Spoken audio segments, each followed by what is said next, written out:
سمندر جیسی وسیع اور گہری نظم اور نون میم دانش۔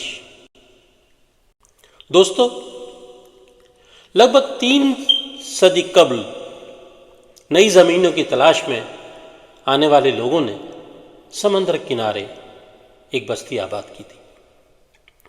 وسیع، گہرے اور زرخیز سمندر سے انہوں نے اپنا رزق تلاش کیا۔ دھیرے دھیرے نئی ثقافتوں اور زبان و کلچر کے ساتھ آبادی میں اضافہ ہوا۔ نئے آنے والوں نے بستی کے آس پاس کی زمینوں کو جدید شکل دی۔ بستی تجارتی شہر میں تبدیل ہوتی چلی گئی۔ جہاں ایک طرف شہر پھیلتے ہوئے ترقی کر رہا تھا، وہیں دوسری سمت قدیم بستی میں بسنے والے رہنے والے تبدیلیوں سے خود کو ہم آہنگ نہ کر پانے کی وجہ سے محدود ہوتے جا رہے تھے۔ 20ویں صدی کے وسط میں ایک نئے ملک کی بنیاد رکھی گئی اور شہر کی صورت گری میں کچھ اور نئے کلچر اور رسم و رواج کا اضافہ ہونے لگا۔ جب شہر کی زندگی نئے خطوط پر استوار ہونے لگی تو قدیم بستی کا دائرہ مزید محدود ہوتا چلا گیا۔ صدیوں سے اس بستی کو لیاری کہا جاتا ہے۔ کراچی میں جہاں لیاری کھیل، فن و ثقافت، سیاست و صحافت کا زرخیز علاقہ رہا ہے، وہیں ایک پرآشوب دور ایسا بھی گزرا ہے جب یہ علاقہ منفی سوچ اور رویوں کے بھیٹ چڑھ گیا تھا۔ تب یہاں زندگی مزید دشوار ہوتی چلی گئی۔ اس گہری دھند کے باوجود لیاری نے کئی نابغہ روزگار کراچی کو دیے۔ اردو زبان و ادب کے استاد اور معروف شاعر جناب نون میم دانش نے یہیں جنم لیا اور اپنی عمر کا بیشتر حصہ لیاری کے گلی کوچوں میں ہی گزارا تھا۔ اسی بستی میں رہتے ہوئے انہوں نے زبان و ادب میں مہارت حاصل کی اور انہی گلیوں میں کھلنے والے پھول، ان پر منڈلاتی ہوئی تتلیاں اور ان کی طرف لپکتے ہوئے بچوں کو دیکھ کر لفظوں کو شعری پیرہن عطا کیا۔ شاید اسی لیے بچے، تتلی، پھول ان کا شعری مجموعہ ہے۔ نون میم دانش کی لیاری سے محبت کا ثبوت ان کی ایک خوبصورت نظم ہے جس میں وہ بہت ہی درد مندی سے تاریخ و سماجی پس منظر کی باوقار روایت کو برقرار رکھتے اور اپنی بات کو معنویت عطا کرتے ہوئے وہاں کے بسنے والے نوعمر نوجوانوں کو بیدار کرنے کی کوشش کرتے ہیں۔ وہ نظم میں آپ کی خدمت میں پیش کرتا ہوں۔ نظم کا عنوان ہے لیاری، نون میم دانش۔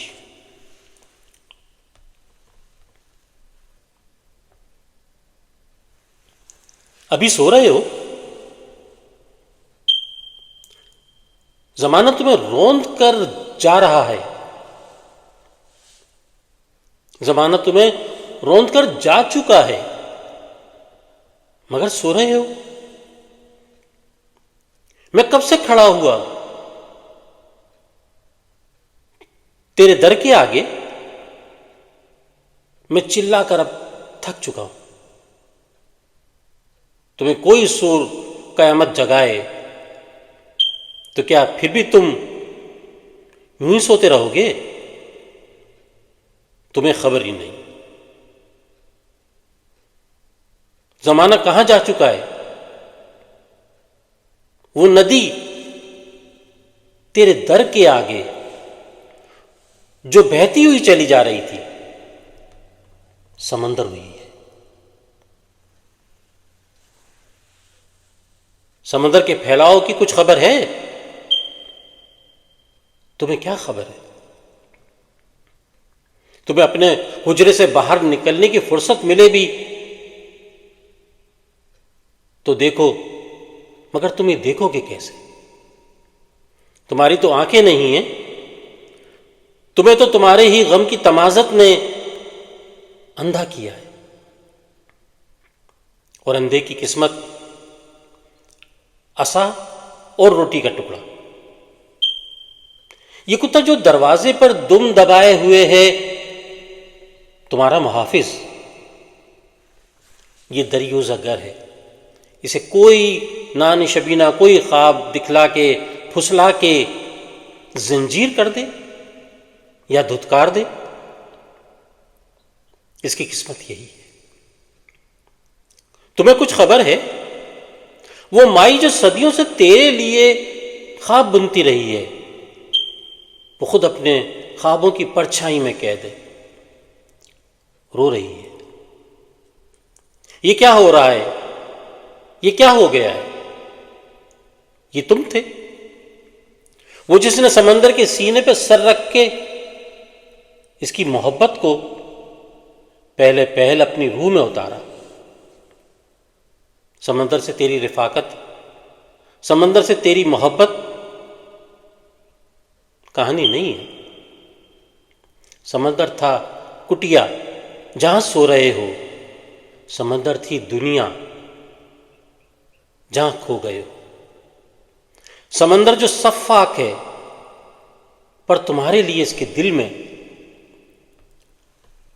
فقط ممتا ہے۔ سمندر رواں ہے، سمندر تو رکتا نہیں ہے۔ نکل کر تو دیکھو،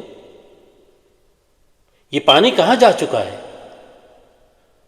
خطا ہے وہ ہم سے، خفا ہے وہ تم سے، خفا ہے وہ ہم سے، خفا ہے وہ تم سے، مگر پھر بھی تم کو ڈبوتا نہیں ہے۔ اگر وہ ڈبو دے تو برحق ہے، لیکن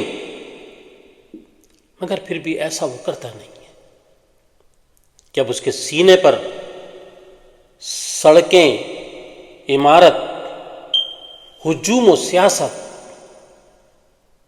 لہو روشنی خواب، ہنگامے، نعرے،